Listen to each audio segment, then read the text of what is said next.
The social media giant of intentionally and knowingly violating data privacy and competitions laws. The UK Parliamentary Committee calling Facebook digital gangsters. Here to break it all down is Tony Ram, technology reporter for the Washington Post, and Kevin Delaney, who's editor-in-chief and co-CEO of Quartz. Welcome to you both. Hi, Kevin. Kevin, let me just start with you. For Facebook, how big a problem is this? The report itself is not in itself a huge problem, I think, because this committee doesn't actually have direct lawmaking authority.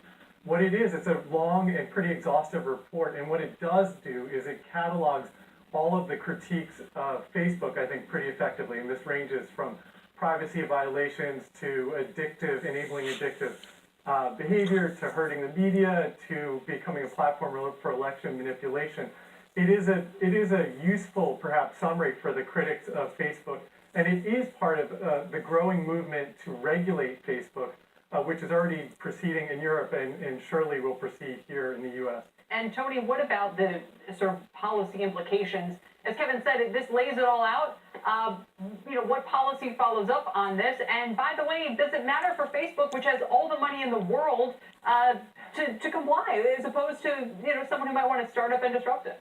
Yeah, absolutely. I mean, I think one of the most telling aspects of the report is where lawmakers in the UK conclude that Facebook had knowingly and willfully violated laws in the country with respect to data privacy and to anti-competition rules. And so in doing so, lawmakers there requested that other UK agencies open their own sweeping investigations of Facebook, and that's the sort of thing that could yield punishments, including sky-high fines. But I think it's the fact that this does lay a roadmap for regulators around the world to continue to scrutinize this company. And the sum total of that global scrutiny could be a huge threat for Facebook and its business model. It could lead to more regulation with respect to privacy and data security and so forth, the very sorts of things that the company for a long time has tried to avoid. Tony, where is Facebook's greatest vulnerability today? Is it in Europe? Is it in the United States? Where is their greatest weak spot?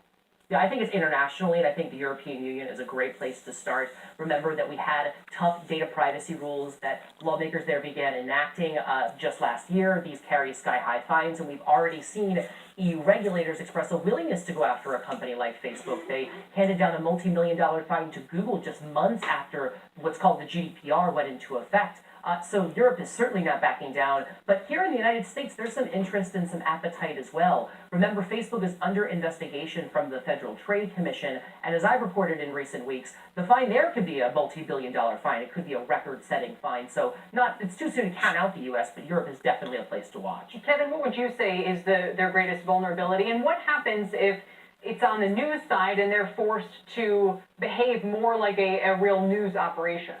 Yeah, I think one of the interesting points that is made in this report is that Facebook should take more responsibility, should be legally responsible for illegal and harmful speech on its platform.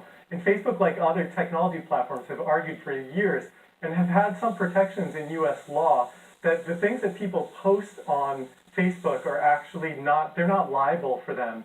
And what we've seen is that Facebook's negligence in some areas has actually been pretty costly.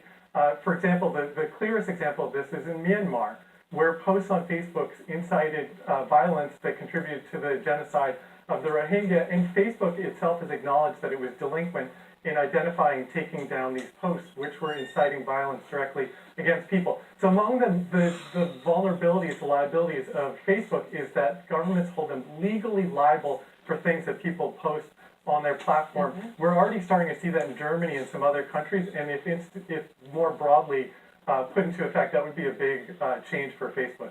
All right, and that does make sense. So we'll see if it goes that direction. Kevin, thank you. Kevin Delaney, Tony Ram, thank you as well. Well, that plain index fund of